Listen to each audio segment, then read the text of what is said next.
All right, welcome everybody. Have you guys tried any of the ideas we've been sharing the last couple weeks? Our panelist, Lesa Fenwick from Candlelight Floral in Wayzata has, and today we're going to look at exploring the tips of how she's using the power of education to increase her sales. So we'd like to welcome Lesa, and my name is Sandy Schreck with Lembush Roses, and welcome to LBR Share Success. It's a bi-weekly reoccurring webinar that's kind of peer-to-peer discussion focusing on best business practices, driving sales, and looking at profitability. We do have previous webinars that are available on YouTube with a private link, and so you can get that from your salesperson to be able to take a look at that. And then we also have joining us today, we'll stop the share here and just introduce Nancy Martinez. Do you want to say hi, Nancy? Hey everybody, thanks for joining us again for a fantastic LBR Share Success. Yeah, and Nancy is the independent retail florist channel manager and marketing director, sorry, not manager, director at Lembush Roses. And she is really responsible for a lot of the innovative things that we're doing to connect with our partners in business. So she's going to be monitoring the chat. And so I'd encourage you at this time to open up the chat button. If you have any questions, or tell us where you're from, where you're joining us from, any questions on, from previous webinars or anything, we're going to be kind of referring to a couple of those throughout the webinar. So, all right, Lesa, why don't you tell us about your store? Hi, thanks for having me. I'm Lesa Fenwick from Candlelight Floral and Gifts. We're located in downtown Wayzata. We have been here for 57 years.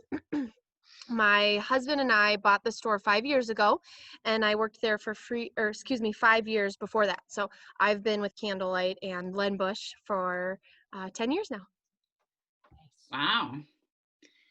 So, all right, so yeah, you have a great shop in Wayzata, and it's fairly close to Lembush. That makes it really easy. Yes. But Lesa's been working a lot alone during the COVID season, and but still takes the time to educate herself.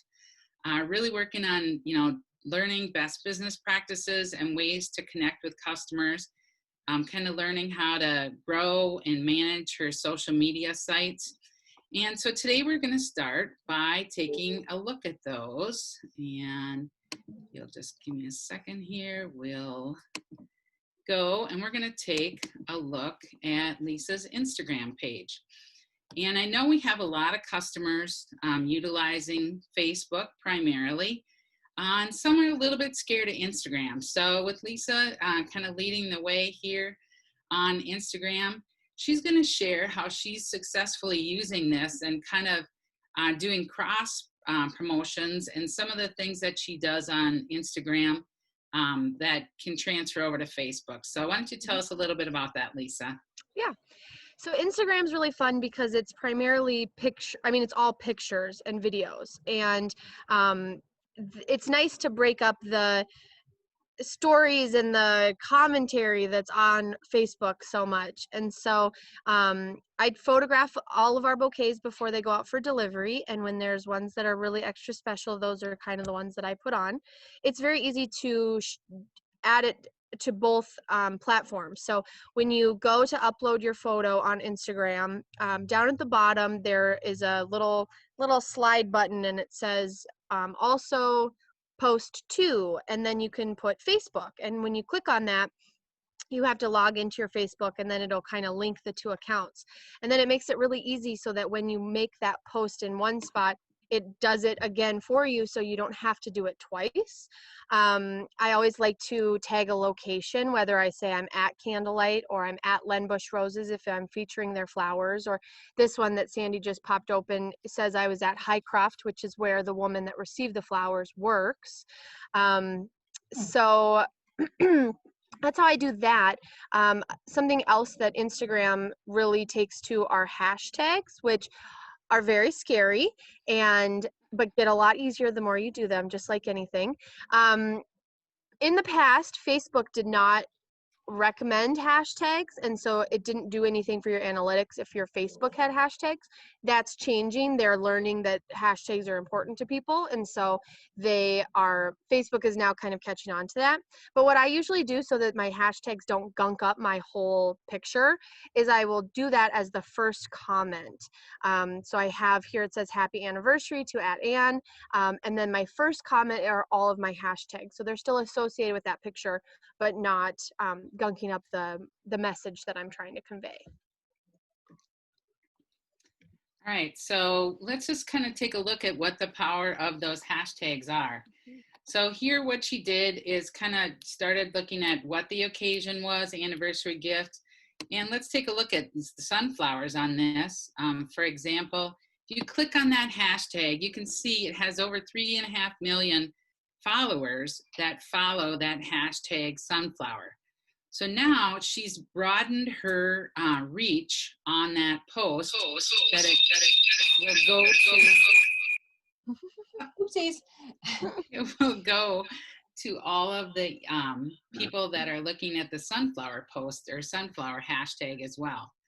So it's a way to be able to expand your reach on utilizing those hashtags. Next, we're just going to take a look at how she cross posts. And so this post right here went over to her Facebook page. And so you can see that same photo here. And then Lisa, tell us what you had to do here. Yeah, so sometimes when you tag a location or a person, it doesn't always transfer exactly over. So what I did was I always will post to Instagram and then I'll double check that it actually posted to my Facebook. And then all I had to do was just edit the post, which is where you put those 3 little dots that are in the upper right hand corner. You can edit the post, and then I clicked that I was at Highcroft, so now it is tagged there. And then I changed Ann instead of having it say @Ann_E anymore, because that doesn't mean anything on Facebook. I was able to put Ann's name in there because we're Facebook friends, so that now she is also tagged there as well. So it just makes it a little bit cleaner looking without the @ Sandy will talk about later how you can tag people on Facebook or businesses where you have to use the @ sign, but then it doesn't stay there like it does on Instagram. Yeah, it's a great way to get people or, get some attention going, doing some cross. But you do have to pay attention to it and pay attention to those little details so that you do utilize those @ symbols and the hashtags. So you just go up into these 3 little dots up here, and you're able to click on, well, that's right. I tried this before in the practice round. I can't edit her post, but she could edit her post.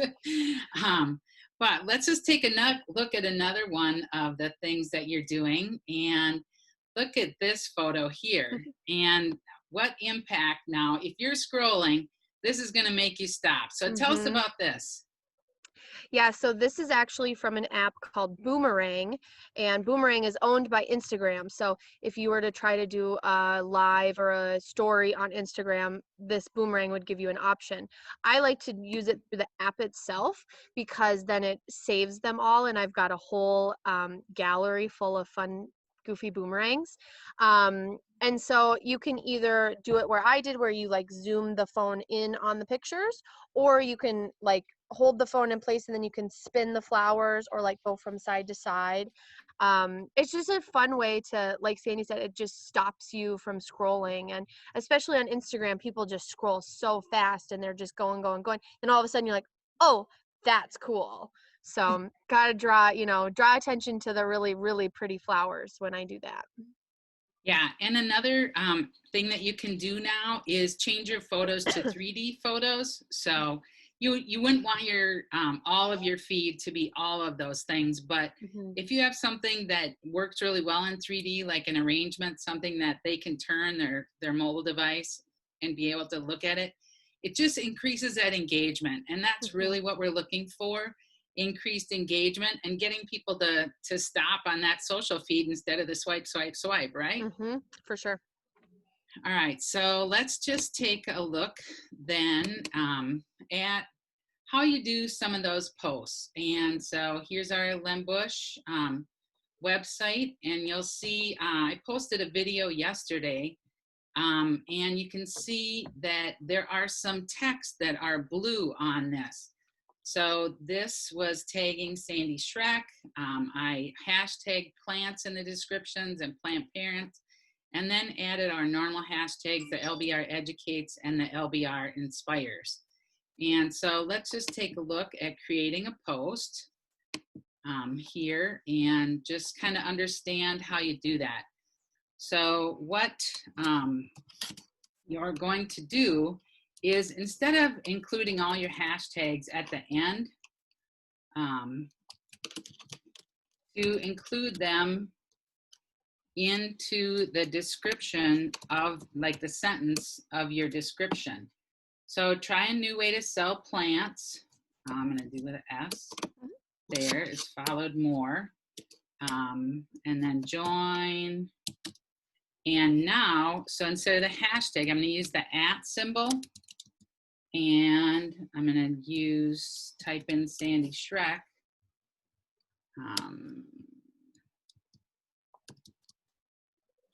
And so here, that's the other business that I have, consulting business. But because I'm doing it, I can't tag myself. But you could tag other businesses. So if you had a country club that you're putting something at, you can do that @ symbol and do @Wayzata Country Club.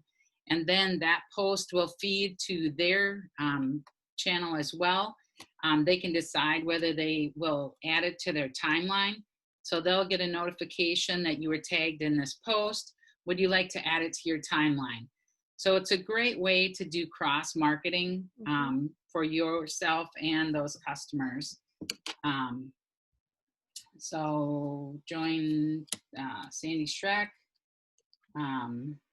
to learn, and then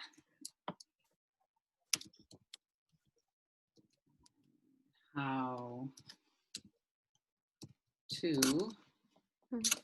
oh, I got it, capitals.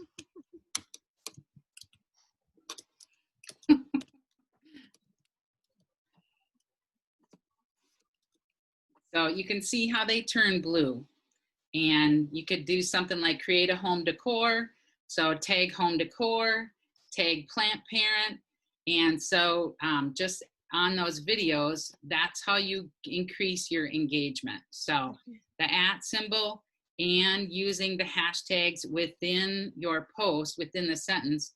And then if you don't want to junk it up too much more, like Lesa does, you can put the hashtags in the comment lines or into other ways. And we're just going to discard this post there. And so then you can go and take a look and see how those links worked. But we have Georgia and Kristen were live yesterday with John in the warehouse. So live videos, or not the warehouse, the greenhouse. Live videos are getting top engagement from social media. And so that's something we wanna pay attention to. And in one of our next webinars is gonna kind of be taking a look at that. But so we just wanna initiate the poll right now and just take a look at some of the things that we've been doing the last couple weeks. And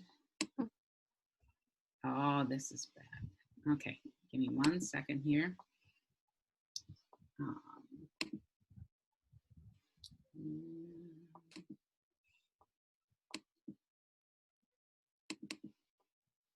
Okay, So some of the things, whether you're doing, so changing your website to add more designer choice arrangements, some of the things we discussed last week, and then putting a table outside your door, develop community campaign fundraiser, use the daily post to upgrade your customer requests, show designs that are telling a story and getting your customers talking, like the one woodland arrangement last week that Allie showed. Then the $10 Tuesday or $5 Friday. So adding that, we have a lot of people doing $5 Friday. Are you going to add $10 Tuesday? And then plan a store event that's published on social. And so just wondering if we have any people that are doing some of that. And so it looks like doing the designer choice and putting the table outside your door are about the top two that we're seeing. So those are some things that we see people taking action on this week. And so we look forward to, once you see all Lisa's ideas, some of the things that you think that you'll be able to implement for your store in the next week. So then we're just going to go back to Lisa's Facebook page and just talk about, let's talk about this photo album you have here called COVID Cooler. Mm-hmm. Tell us about that. Yeah, so at the beginning of all of this, without people being able to walk into the store, I thought about how can I get them to be able to see what we actually have. So I just ended up taking pictures of all of the arrangements that were in our front cooler, ready for grab and go sort of stuff. And I would put prices on them. And then after watching one of the webinars with you guys, Mindy at Huckleberry mentioned that she uploads photos and then just puts in the description the occasion that people are sending for. I thought, well, that's a great idea. Plus, it gives me more reason to put more pictures, more flowers on my site. So now at the end of the week, I upload what's available and or what we have sent out throughout the week. And it's nice to be able to encourage other occasions, because people come in and they say, well, I haven't ordered flowers in a while because I didn't have any birthdays or funerals. And they say, well, you could send flowers for a get well or a thinking of you. There's a lot more occasions to send flowers for. So this is kind of a nice way to showcase that and remind people of that. Yeah, and that was one of the ideas we had from a previous week to add the occasions on and just get people thinking about what more possibilities are. It also makes it a lot easier to put funeral bouquets up. Funeral bouquets are the prettiest work that we do. They're usually the higher priced, so they're going to be the prettier because they're bigger. And so it makes you a little. I've never had any problems putting it up, but maybe my husband or other people have been like, I don't know if that's very sensitive to advertise, but they're the prettiest arrangements we make. So at least, being able to put that up and say, remembering dad, or, in remembrance of a life well lived, it's, showcases everything that we are able to do in all the different styles that we can make. Yeah. So like it it, just, and excuse me, a funeral piece is really honoring someone, and so I don't think you should feel bad about putting them. And I think it's a nice thing to do. All right. So then you can see that she has her business page definitely attached to all her social media too. And so we're going to just transfer over there and just take a look, and you can see those bright flowers and just has a real signature look. She does a little bit about talking about their best business practices on what they're doing right now to make sure that they're abiding by the COVID things that are happening right now. And so just has that right on the top of her website. But then you've got all kinds of designs here. And why don't you tell us a little bit about some of those? So actually, the 2nd, 4th, 7th, and 8th photos are in the cooler at this very moment. So all the pictures that are in the COVID Cooler Time album on my Facebook are actually the options that are on our website for sale. So I'm constantly taking things off, putting them on. we kind of, we fill the front cooler with about 10 or 12 designs. And when I photograph those, put them on the site, then if somebody buys it out of the cooler, walking in, I take it down. Or if somebody buys it online, I take it down. So I've been spending a lot more time on my website this summer. It's been good and it's important. And I've added a bunch of gift items and worked really hard to, with all the uncertainty, we don't know exactly what flowers we can get, when we can get them, and so I didn't want to have a bunch of, 40 stock photos that we can't copy. And so while trying to encourage people to do designer's choices, I do have a lot of customers that have to have a picture to be able to purchase something. And so at least then we've got, I'm swapping them out every day or every other day with new pieces. Yeah, and that's, I mean, taking control of your website and working with providers, website providers that have that option for you to be able to control it easy. That is so important. And so we can see a variety of products, and you've done green plants, have some gift items mixed in, but looks like a really good mix. Then we go over to some of the best sellers, and we'll just take a look. This is something that Allie from Lexington talked about last week, was designer choice. And so you had some of that on you, but why don't you talk about what's happening there with that with you? Yeah, so I actually really took to heart what Allie had done to her site, because at the week of Mother's Day, I took all of the pictures off of the website and I put like 6 options that all said designer's choice. But I found these really pretty photos on my camera that I thought, oh, this is gorgeous. It's going to convey what we're looking for. Well, then people expect it to have white hydrangeas, green hydrangeas, white mums, and white lilies. They think that that's what it means, the designer's choice. Most times they won't really read the description underneath.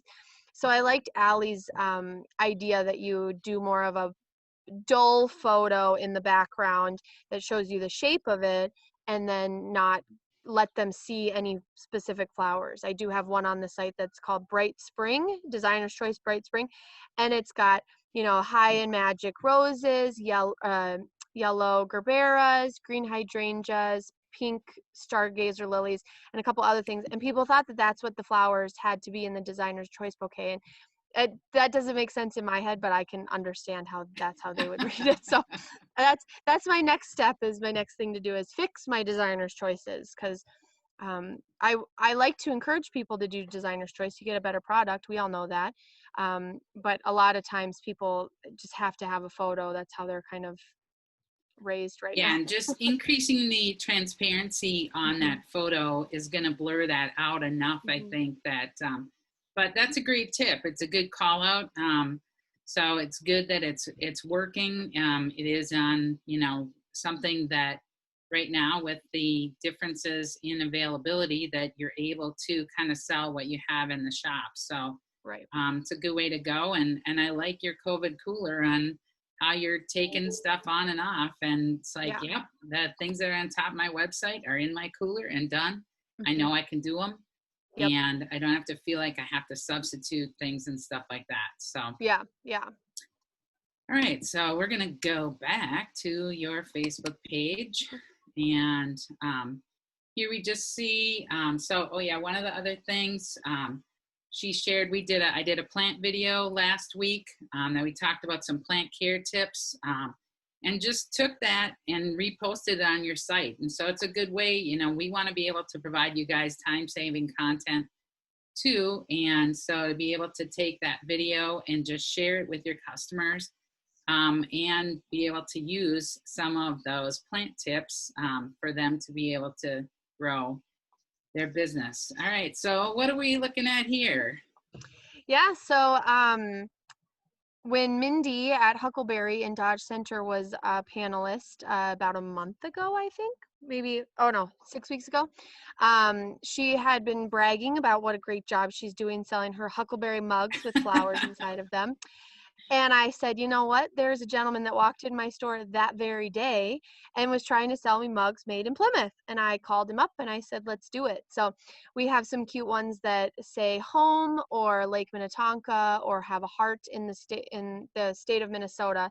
And then he's actually going to make branded Candlelight Floral ones as well, so that I can use those as a promotional item and then also as something to sell in the store. So yeah, it's definitely a take. Yeah, that's great. And that whole Minnesota made and buy local aspect is really a growing trend. Yeah. So last week I had the opportunity to be a panelist on the Society of American Florists Reinvention Summit, and Lesa was one of the attendees. And so she signed up to take advantage of all of the different tips and things that we learned, a lot of different things. And so why don't you tell us a little bit about that? Yeah, it was awesome. They did it all virtually, and it was really cool because it was 3 hours a day. It was from 1 until 4, which was perfect timing, Monday through Friday for us. And they had 1 hour that was a keynote speaker. And then the second hour was a panel, which is where you were on, Sandy. And then the last hour, they broke out into, small sessions that we could actually unmute ourselves and interact with each other. I'm no stranger to going to webinars and doing these kinds of things. So it was really fun. It's always good to get new ideas and tips and tricks. And one whole day, I missed a few of I thought Wednesday was only 1 to 4, but it was 10 to 4. And so I missed everything in the morning. And it was all stuff for your website and social media and lots of good tips. So I'm looking forward to going back and watching those on my own time. But it was cool to, especially in the breakout sessions, we were able to actually talk to other florists, and it wasn't just florists, it was suppliers. There were people from Smithers Oasis and growers that are in South America, and small shops, large shops. It was really cool. My Thursday breakout session was awesome because I not only had the keynote speakers from that day, but then also Susie Bachman. And I was like, oh my God, she's famous here. And that's so cool because we had, Bachman's at 150 years in business, and the keynote speakers were 75 years in business, and then Candlelight 57 years.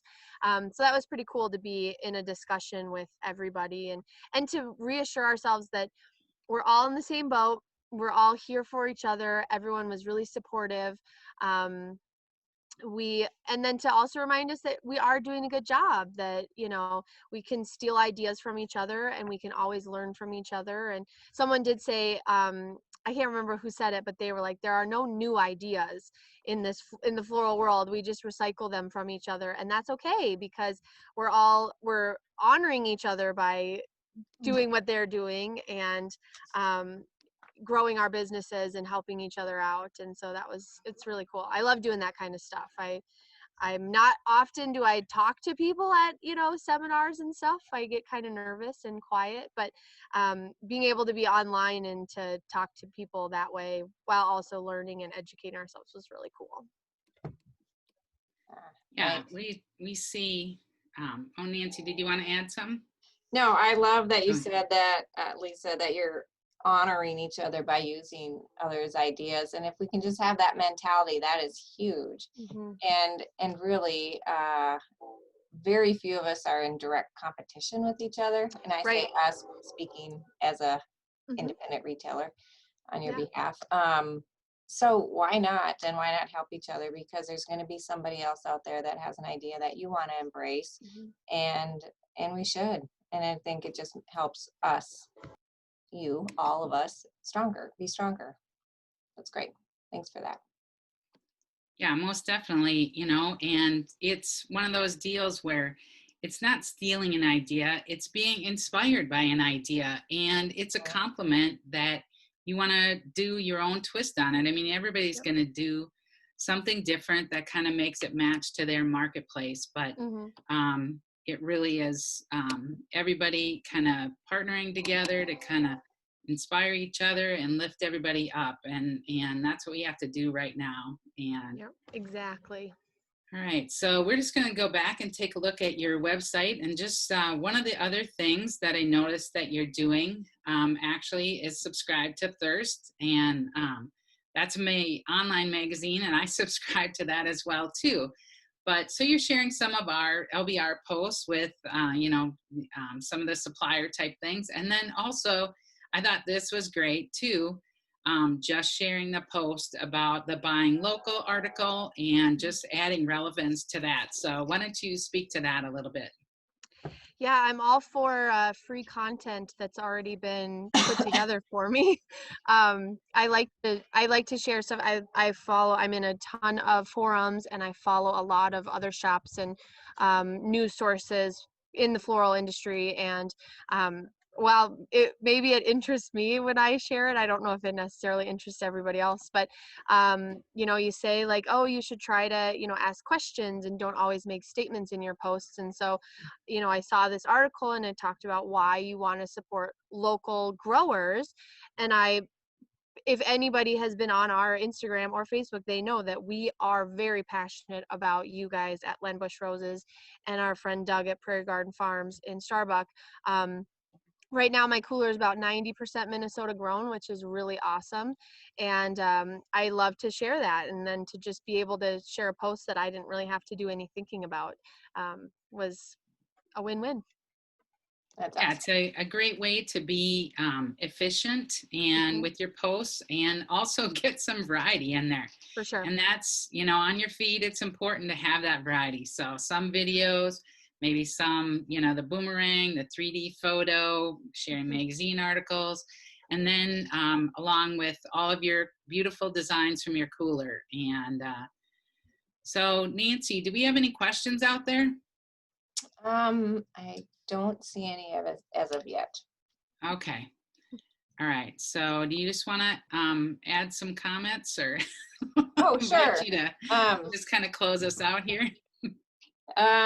Just kudos to you, Lesa, for embracing education in so many different ways. And I think even if you get a nugget from anything you watch, read, see, you and your business are going to be better off for it. So appreciate that. Appreciate you being on and sharing. And also appreciate you engaging in other floral community members, like your relationship now with Mindy, because you saw her on a webinar. And I think offline you referred to her as your flower sister, and I love that. And what if we all could just be flower sister and brothers to to each of us, and really create that community / family environment, and just being there for each other. So just really love that. As a thank you for being on, we will be sending you a nice box of flowers. It'll be a nice assortment for you to get your hands in there and play with. So we're excited for you to get that and to see what you do with that. So thank you. Thank you. You're welcome. Yeah, I just want to make one more comment about any way that a florist can get more education. I have been doing webinars and design classes, and I've even traveled. I did a one-day profit blast with SAF in Denver a couple years ago. Before I even bought the store, Vicki paid for me to go to the Whiz Bang Retail Success Summit that was in Michigan for 3 days. And while I don't necessarily come home and say, okay, tomorrow I'm going to do this, and we're going to do this and this and this, but in the 10 years that I've been doing this, it has drastically changed the way that I run my business and way I handle customers and all sorts of relationships. And it's really important. And a lot of it's free. I mean, there's a lot of online stuff. There's most of it you have to pay for, because we all need to make money somehow. But I don't mind doing that, because I know that what I get from it is really important. And like Tim Huckabee, he does like secret shopping calls, and when I play those calls for my girls, they're like, okay, we need to keep up what we're doing, or don't do that. And so any way that a florist can continue to educate themselves, I think is really it's worth it to invest in yourself and your business. Well said. Great advice. And with that, I think that we should kind of do a little bit of a challenge here. So of the ideas, doing another poll here. And so of the ideas that we shared this week, what ones are you going to implement in your shop and or are looking to do? So that we started off with talking about the cross promotion from Instagram to Facebook, using some of those boomerang photos. That's getting some engagement. And hashtags, trying to use hashtags, COVID cooler designs, adding the descriptions, the occasions to the descriptions on your arrangements that you have on social. And then sharing educational videos, mug promotion, or promoting shopping local, or any of the other things that we talked about on previous weeks. And so let's end that poll. And looks like cross promotion on Instagram and Facebook and the boomerang photos and hashtags kind of seem to be getting the top hits. And so those are the things that we felt that were some of the top things that she was doing too that was different than some of the other things we shared other weeks. But we did want to share, of her putting stuff in action as well. So we'd like to thank you guys for attending today. Our next webinar is going to be Tuesday, August 18th at 2:30, and it'll feature Jackie Vorlick from Prairie Home Floral in Blooming Prairie. And we're going to be talking there about going live. And so we'll be researching some tips and things to go live. And she's doing quite a few live videos. So please plan to join us, and we'll have this available for replay on our YouTube channel. So check out our constant contacts and take a look and join in the success. Thanks for attending today. Thanks, everybody. Thank you.